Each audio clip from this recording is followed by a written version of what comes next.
Hello and welcome to another episode of the Movie Madhouse. I'm Jason. I'm James. And due to poor communication, we are Robless tonight. But we roll on. We got to keep this ship rolling, man. And you came up with this topic. Yes, it's a personal issue for yourself, but my brain went working right away, and I immediately knew at least 3 of my top 5. Yeah, and I had 2 in my head immediately. And then I just had to do a slight bit of digging, a little bit of Googling, and I revisited one movie today because I knew it should be on this list, but I haven't watched it in a very long time. So, nice. Top 5 flicks about losing your job. Yes, last week Rob and I did go to a movie. There was another mystery movie premiere. Oh, you didn't watch it at home? Nope. There was another mystery premiere. Oh. So we ended up going to that, and it was The Christophers, the new Steven Soderbergh movie with Sir Ian McKellen. Oh, I hadn't heard about that.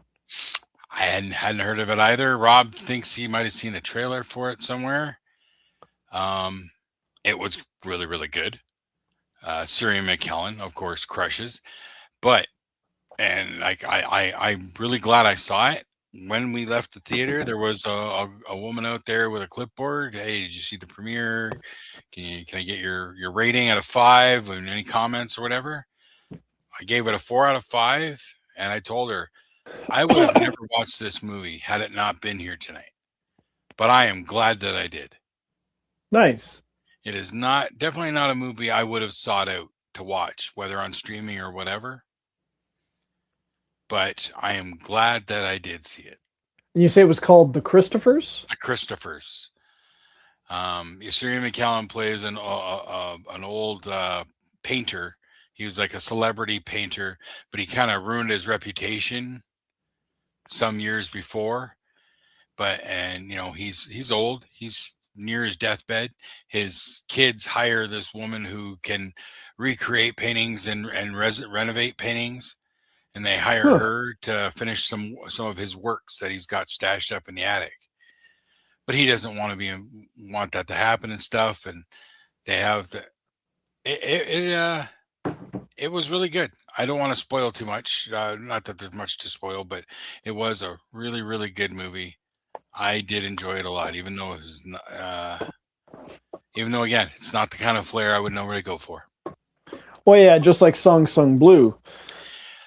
That one I vaguely heard about and probably would have, just because it's a biopic about initially I thought Neil Diamond, but I probably would have checked it out eventually. I can't believe this one. I can't believe this one flew under the radar so easily. Usually, there's something in the news about what Steven Soderbergh's got going on.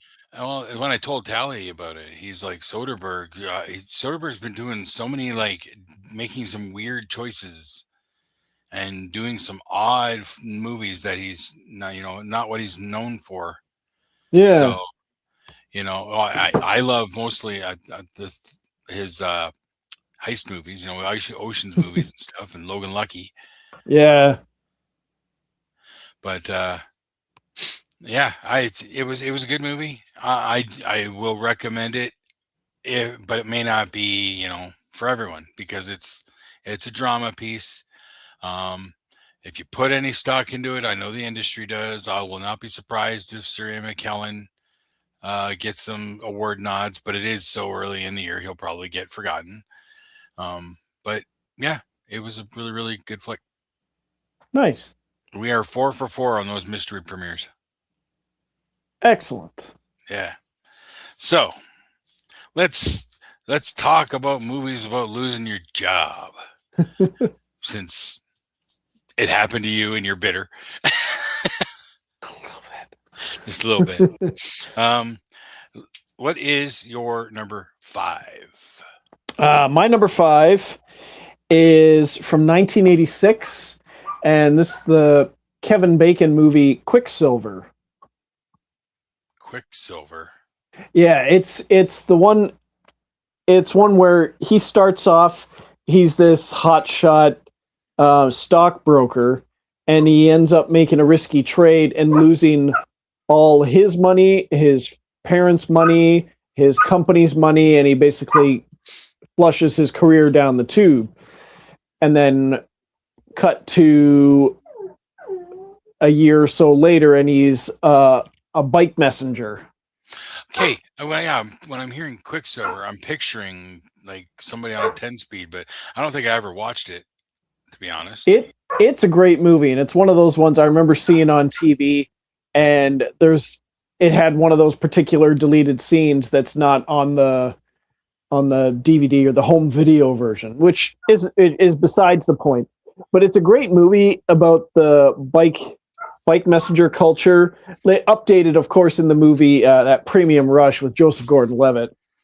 Okay. But this one has Kevin Bacon, Jamie Gertz, who was in a lot of the 80s movies and the Brat Pack stuff. She's one that I had a bit of a crush on, especially the movie Crossroads with Ralph Macchio. Yeah, it's got Paul Rodriguez. It's an early film from Lawrence Fishburne, who plays a tiny bit of a sketchy individual. Yeah. Okay. But I'm vaguely aware of the movie, but I don't think I ever did watch it. Yeah, it's a good movie. It's a good movie. It's of its time. It's in the 80s, but yeah, it's good. Okay. All right. Quicksilver. All right. My number 5. I feel like most of my movies are going to be well known. I won't be surprised if we have crossover, but Jerry Maguire. Yeah, that's my number 3. That's your number 3? Yeah, I was only able to find maybe out of how many did I find total? 1, 2, 3, 4, 5, 6, 7. I have 9, and I would say 2 of them are kind of stretching. Like 2 of my honorable mentions are kind of stretching things. So, yeah. But, come on, Jerry Maguire. It's like an iconic film. Oh yeah. It's all about him crashing out when he loses his job, and it's iconic for a reason. It's got Show Me the Money, and You Had Me at Hello. I almost forget that is from Jerry Maguire. Yeah. And the human head weighs 8 pounds. Jonathan Lipnicki's breakout kid role there. Did he leave the business? That is an excellent question, because I remember seeing he did a few other movies, and there was a picture of him like grown up, and he looks nothing like it. I honestly can't remember the last time I heard his name when it wasn't talking about Jerry Maguire. Let me see. A2, Anywhere, Sarah's Oil, Cottonmouth, Joe Schmo Show, Camp Pleasant, Man Goes on Rent. A lot of 2023, 2019, 2018. It looks like he has been working pretty steadily, but a lot of TV and shorts. I wonder if he's been in things and just didn't realize it was him, kind of thing. I think so. It wouldn't surprise me if that's the case. But yeah, it's Jerry Maguire. It's, if you don't know Jerry Maguire, you should watch Jerry Maguire. I'm not going to say it's one of the best movies ever made, but it's definitely one that you should experience at least once. Yeah, and I remember, I think I was still working at, what's that year? 1996. I never saw it in the theater. I think it was one of those ones I picked up on VHS either while I was home from college or maybe after when I was working at Rogers. I picked it up, and it was one of those ones I watched, and I just had a smile on my face the whole time. And I it was one of those it was about as good as everyone kept saying it was. Okay. Yeah. Yes. It lives up to the hype. Yes. It does, yes. That's And an appropriate phrase. I'd have to look at his like IMDb or whatever, but I'm not sure. That might have been my first introduction to Cuba Gooding Jr. Even though there's a couple other movies that I know him from, and like Gladiator was one of my favorites back in the day. The box. Gladiator. One of mine might have been, what was it? It might have been A Few Good Men. He's in that. He's in such a small role. It's Yeah. basically a cameo. Well, him and Noah Wiley and Christopher Guest. They're Yep. just on the stand for one quick blip, and then they're gone. Yeah, one scene and they're out. Yeah. Oh, Cuba Gooding Jr. Oh, Boys in the Hood. That's his breakout. Yeah. That was his breakout. Yes. Yeah. Yeah, Jerry Maguire. All right. So, what is your number 4? 4. Number 4. This one, I haven't shown this one to Rebecca just yet. I saw this one when it was on DVD, when it came out on DVD. We had it as one of the Chatham Film Group showed it at the Galaxy here. Okay. Because it's from 2014. Sorry, I'm burying the lead here. The movie is Chef. That's my number 4. That's my number 4. I watched it a couple years ago, but lost to the green haze. I'm not kidding. I watched it yesterday. Not because of this. I just randomly put it on yesterday. I've been meaning to watch. I've only ever watched it once. I've been meaning to watch it again, and like I said, show it to my wife. And it's a movie that makes you hungry. There's so much good food in it. He basically has it out with his boss in front of a room full of patrons. Quits as the chef in a ritzy restaurant. He gets into a pissing contest with a food critic. Yeah. But that's right. Played by Dustin Hoffman, refuses to let him change the menu. Isn't that Oliver Platt? Oliver Platt was the food critic. Yeah. Dustin Hoffman was the boss. Yeah. And yeah, he can cook other things and he wants to do a different menu, but Dustin Hoffman owns the restaurant. He keeps telling him, you can't change the menu. So the critic is blaming him, even though he can't change the menu. Yeah, I love it how like Favreau directed this, starred in it, opens up a food truck, gets John Leguizamo in there, gets his Avengers friends Scarlett Johansson and Robert Downey Jr. in there. And the one for one scene again. Yeah, it's a great all around movie that he did for like not a micro budget, but considering he had just done the Avengers. Well, as my kid said when I mentioned it, he goes, "No, not the Avengers, the Iron Man movies." Yep. This is one of Jon Favreau's good movies because he's stuck in the Disney whirlpool, and this is something he managed to get out of the Disney whirlpool to make. Yeah. So, and yeah, it is. It's a really good, feel good movie. Really good performances. The bonding he has with his son, how his son basically becomes their marketing manager with all his Twitter posts and whatnot. And yeah, and there's one scene I keep rewatching on YouTube, and it's him making a legit Cubano sandwich. Yep. Oh, it looks so good. That's what he ends up, what he does for the food truck. Yeah. They're making and he's teaching his son how to make it. Him and Leguizamo are teaching him how to make it because they had to make a bunch for the big guys that they helped them load the truck. Yeah. Yeah, and Sofia Vergara as his kid's mom, his ex-wife. Oh, that's right. And at the end, it looks like they've remarried. It ends with like a wedding party in the restaurant that Oliver Platt is backing him. That's right. Doesn't he show up again? Yeah. Yeah. He shows up when they get the food truck to LA. And he's like, "This is delicious," and like he doesn't want to beef with him or anything. He's just saying he wanted more from him, and he felt bad that he wasn't getting more out of him, and then he ends up backing him for his restaurant, Yeah.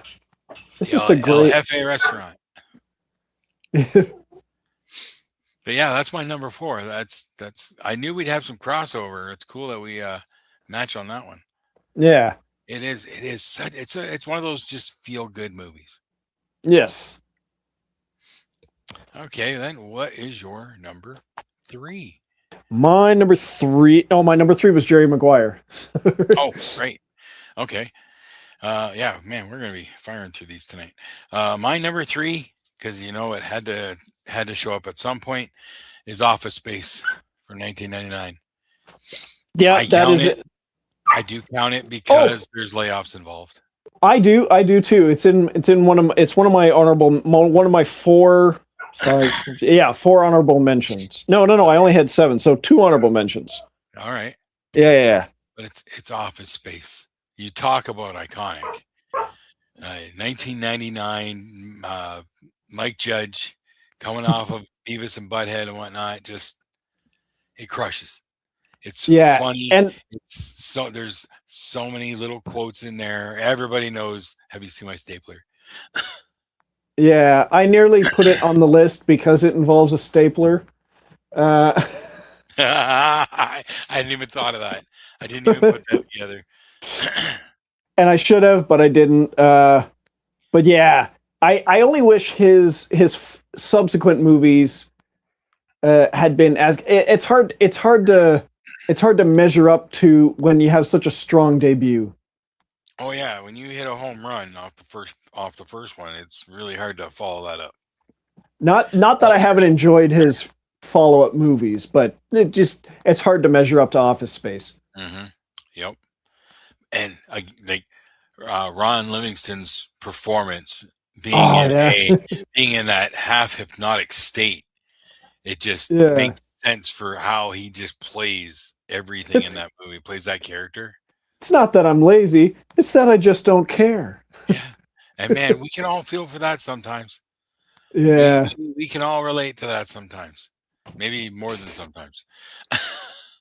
Like that movie still plays now, 25 years later, 27 years later. It still fucking plays. It's still funny as hell.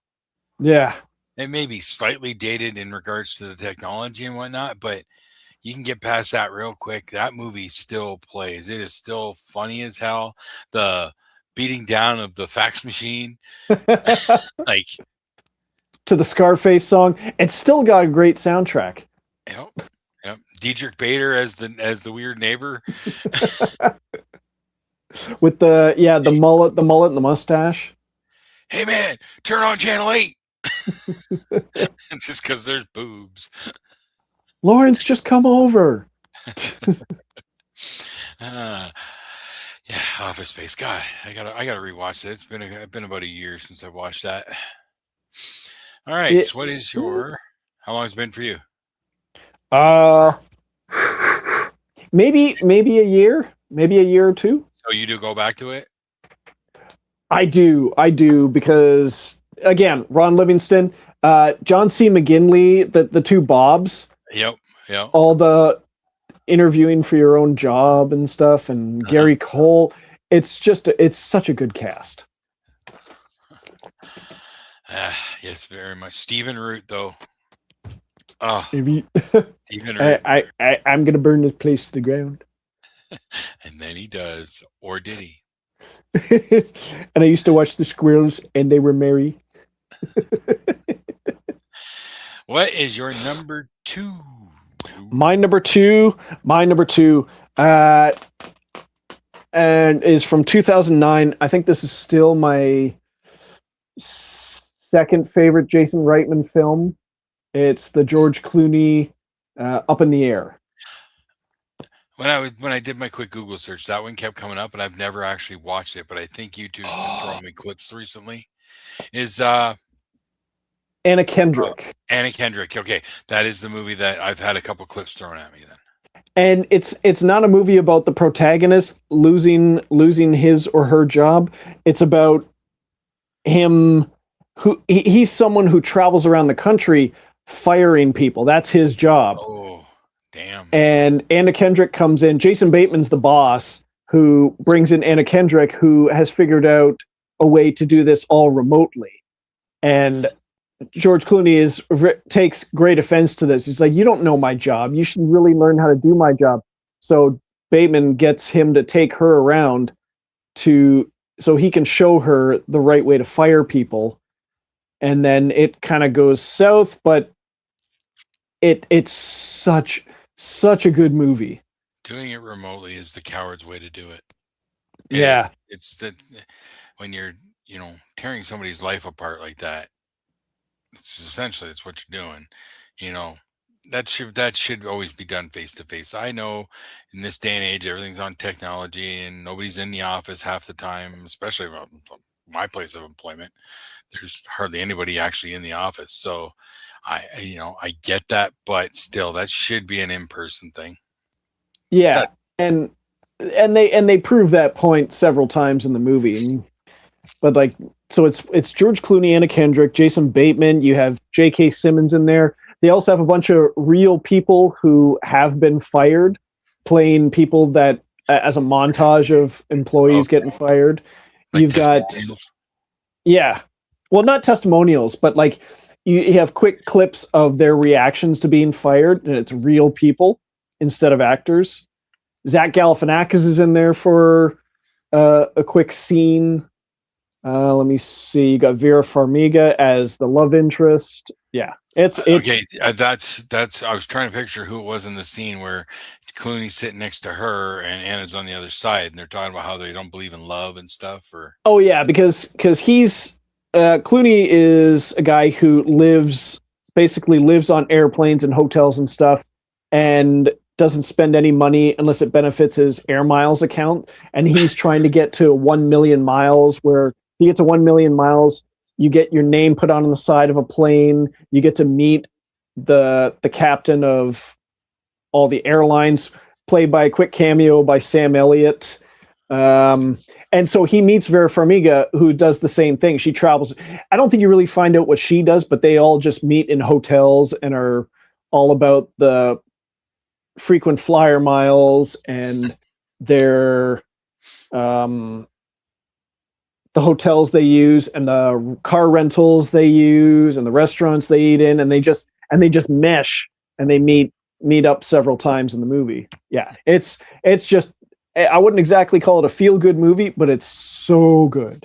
yeah, I remember hearing it when it came out and stuff, but I don't know, it didn't seem to catch my interest. I believe it is based on a book. That wouldn't surprise me. Wouldn't Yeah. surprise me at all. Well, my number two is vastly different from that, and I do mean vastly. It's from 2017, and it's called Mayhem. I looked at that one and I love that movie. Trust me, I love that movie. But I was trying to figure out how that fit in with He gets people fired. losing their. He gets fired, and as he's Oh, being escorted out of the building, that's when it goes into lockdown. okay. It's been years since I watched it, and He I gets fired, like he gets thrown under the bus for a big mistake, a big error on account or whatever. So he gets fired, and it's as he's being escorted out. He's literally like 10 feet from the door, and that's when the sensors go off, and he gets locked in. oh yeah, Stephen Ewan and Samara Weaving. Oh God, that movie's so fun, It's brutal, and gory, and crazy nuts. and way better than. Did you ever see the movie that it's compared to? The And Belko it was experiment. the yeah. I wasn't that big a fan of that one. I preferred Mayhem. They are two vastly different movies, but like Belko Experiment, I have not revisited, but it was good. But it was the more dramatic, intense thriller, where Yeah, Mayhem is just a balls to the wall, over the top friggin' violence and sex and everything, because it's all about the virus that takes away your inhibitions. yeah. So you have no filter and nothing to stop you. So they're vastly different in that regard. Outside of the having to kill each other thing, that they are two entirely different flicks. But Mayhem's the one I go back to on a semi-regular basis. Yeah. It's so much fun. I love Samara Weaving. I just heard about her new one. Her and Re- Jason Segel. oh, Like, yeah, over Ready or your Not dead. 2, I need to see. Yeah, so do I. Is it over your dead body? I think that's what it's called. I think so. It's about a couple that go off to like a cabin in the woods for a weekend retreat. Little do they know that each of them are planning to kill the other one. Yeah, it's an interesting premise. That sounds very interesting, and it's Samara Weaving with Jason Segel of all people. Yeah. So I am very curious about that one. But Mayhem is so much fun. Just and it gets so over the top insane. Having them fight their way up to the top floor and stuff. Yeah, highly recommend it if you want just a fun, ultra violent. Just yeah, that's it, Mayhem 2017. That's the one, man. Yeah. You've seen it? Yeah. Yeah. Oh, It's just been several years, so that's oh, okay. why I had forgotten about it. Yeah, and I think I kind of stumbled on it randomly one day with my kid. I knew about it because it was being compared to the Belko experiment, which again I had seen and uh, didn't enjoy it as much. But I was also listening to the Movie Crypt podcast a lot back then, and two filmmakers are the co-hosts of that, and one of them is Joe Lynch, who did uh, Everly. He did Wrong Turn 2, It's a badass. Knights of Badassdom. Yeah, like Everly. I love Everly. It Everly was is. I revisited that about a little over a year ago, I think it was, and yeah, that one was like a sleeper hit. Honestly, like yeah, that underrated action flick and original, and very original. I think that was the most recent one he had done when he went to do Mayhem. I think I could be wrong. So I was aware of it and I had high hopes for it, and they were not. Uh, they were met. Okay, cool. Well, before we get to our number one, you had two honorable mentions. Yeah, one of them was Office Space, Yep. and the other one is it's the J.C. Chandor movie called Margin Call, Nope. and it's a movie about. It takes place at the same time as the 2008 financial crisis, where everything just comes crashing down, and this one financial institution just starts laying off people, because everything's coming down. But it has like Kevin Spacey, Jeremy Irons, Zachary Quinto, Penn Badgley, uh, the guy from The Mentalist has Simon Baker, it has Demi Moore, Stanley Tucci. Damn. I remember having this conversation with a theater goer back when I was still at the theater here in Chatham, because it didn't come to our theater, but he had seen it and I had seen it. We were just talking about how well written the movie is, and I think it was J.C. Chandor's first or second film, and it was just a stellar debut or follow up. I I don't can't know remember them, exactly. but that's quite the lineup for cast. So You that's cool. might know. Let me see. J.C. Chandor. I don't know that name at all. He did. Here we go. Let me see. He did. Come on, come on, come on. Director. Apologies. Okay, yeah. So Margin Call was his debut film. He followed that up with All Is Lost, the Lost at Sea movie. It was just Robert Redford by himself in a boat. Nope. He did A Most Violent Year. It was sort of like a 70s mob kind of movie with Oscar Isaac and Jessica Chastain. And he did. Never did watch that one. That one was, I think, recommended to me at one point. This one I haven't seen. It was a Netflix movie. It was like a special ops movie. It was Triple Frontier. It had like Ben Affleck and Oscar Isaac and some other people. Never did watch that one either. I watched Triple Threat, which had Aiko Yue and somebody else. Tony Jaa. And and out of sort of like taking a left turn out of this one, he most recently did Craven the Hunter, Which no, I never did watch. So which I thought was super fun. But I think I would, and I think pretty much anyone else you run into would recommend Margin Call. okay. And Marcel has joined us. Hey, Hello, Marcel. Marcel. We're getting near the end of our top 5 of these losing our job movies, but I'm just doing my honorable mentions here. Yes. So, Mr. Mom from 1983. I have not watched it in a very long time, but it's an iconic 80s comedy for a reason. It's a breakout Oh from Michael Keaton. yeah. I don't know if it holds up, but I'm probably gonna be checking it out sometime soon. I have not seen that in a long time. Me either. From 2003, watched this a crap ton back when it came out. Daddy Daycare from 2003. Oh, I've never seen that. It's a cute, fun family flick. It's funny. This is kind of stretching, I think, a bit, but The Running Man from 2025. Even though he's already unemployed, he's already unemployed in it, so he doesn't lose his job. He's already unemployed, but I put it in as an honorable mention for that reason. And then from 2008, Death Race, because Jason Statham loses his job at the factory in his introduction scene, not the opening scene, because the opening scene is a race with the previous Frankenstein, but he loses his job at the factory and then gets framed for his wife's murder and so on. That is a great. I had forgotten that because I hadn't seen it in a while, but that is a great movie. I hate to use the term guilty pleasure, but I rewatch Death Race often. I just find it very fun. It is. It's so much fun. I don't go back to Death Race 2000. It's cheesy, campy. Roger Corman. You know, I've never seen that. That's the original. That's the Roger Corman. It's exactly that. It's a Roger Corman flick. It's over the top 70s stuff, and it's campy. But Death Race, Death Race to me is one of the better remakes that have ever been made in Hollywood. Yeah.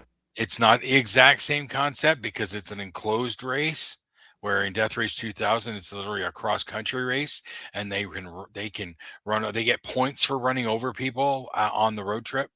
Yeah, because it's a post-apocalyptic-ish, isn't it? Ish, yes, and they get points for people that they run over. Yeah, and whatnot. So it's different in that regard, but it's a solid remake. Mm-hmm. So that's my honorable mentions. So I have a sneaking suspicion we're both going to have the same number 1. Well, the pool is small to draw from, but it's quite possible. I'm almost willing to put money down that we're going to have the same number 1. So go ahead. What is your number 1? My number 1 is from 2011. We do not have the same number 1. Oh. Okay, well, this is interesting. What is this movie? 2011. Okay.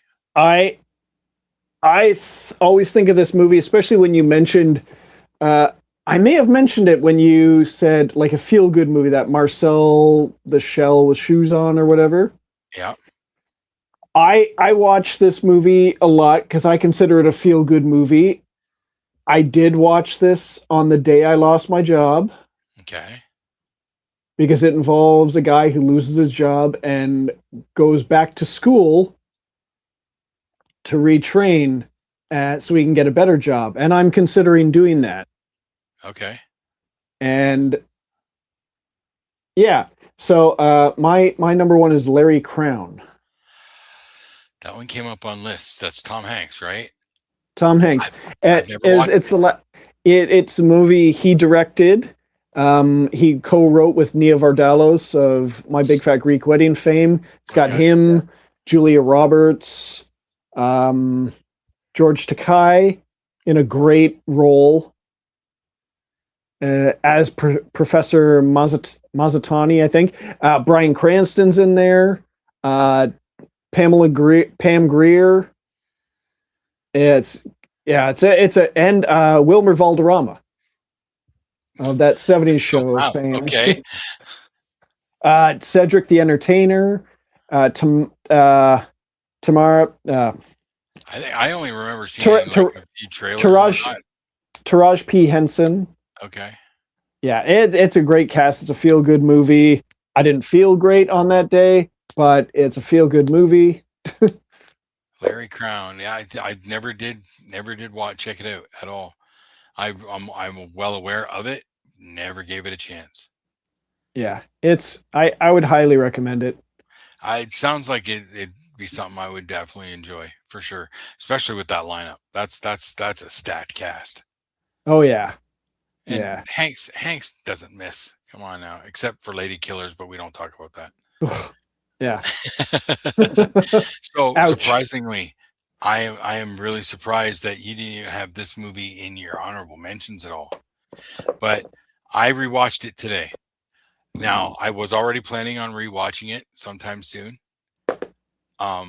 Because yeah, YouTube's thrown me a few clips, and I have not seen this movie since it first came out. It has literally been probably 33 or no, what's the math here? Yeah, 33 years since this movie Oh, came out, 1993, but it still holds up. It was 1993 is 33. Wow. falling down Oh, with Mike.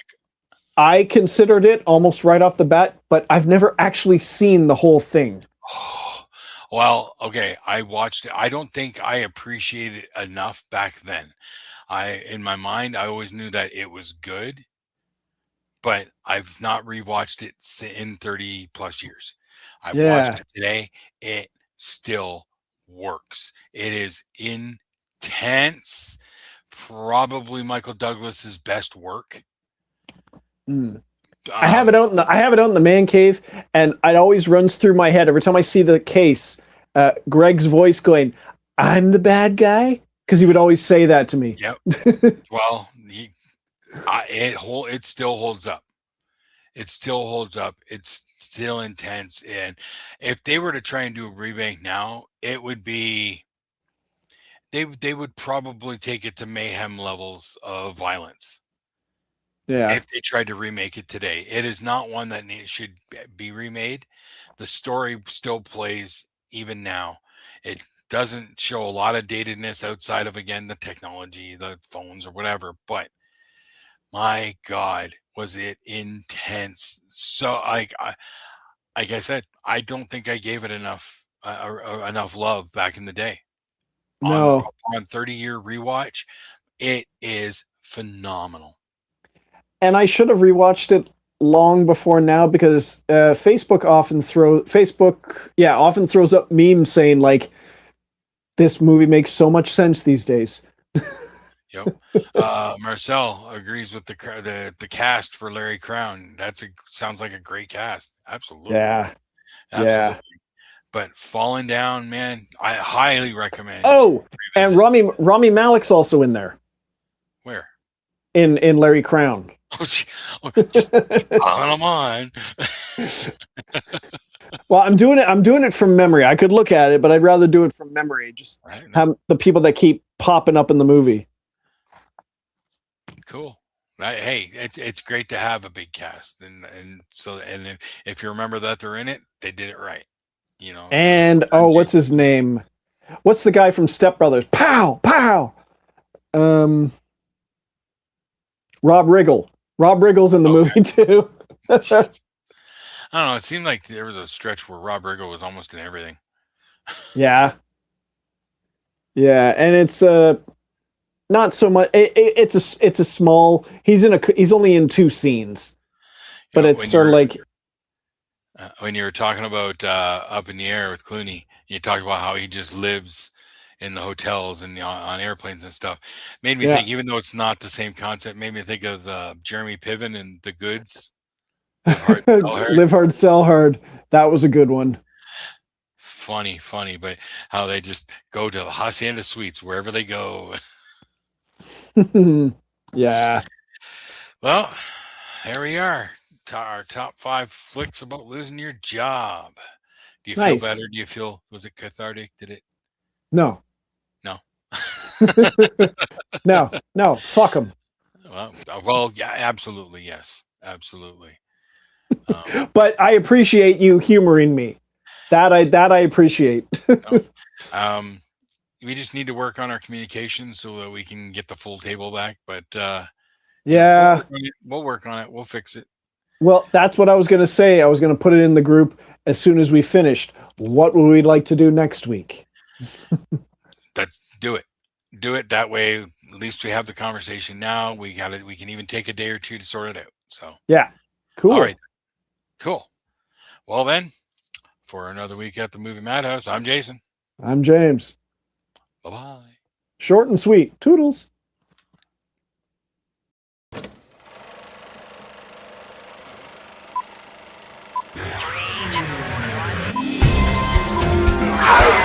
Shut up! It's a